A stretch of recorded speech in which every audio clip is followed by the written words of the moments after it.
Hello guys, in this video I'm going to show you how you can add a few images to CapCut PC to make the video.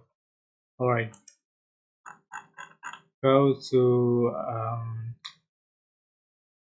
media and import your images you want to edit, and I'm going to select the images to the right.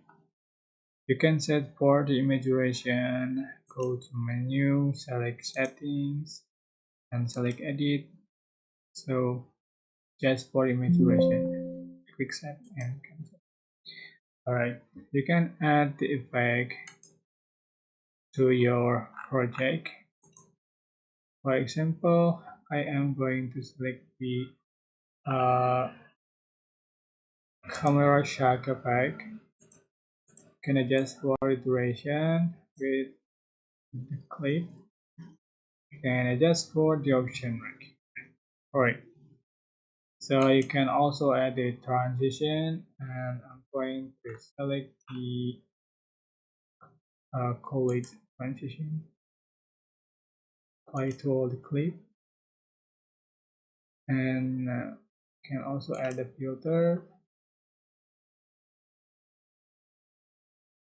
add the audio, text, sticker, and anything you like.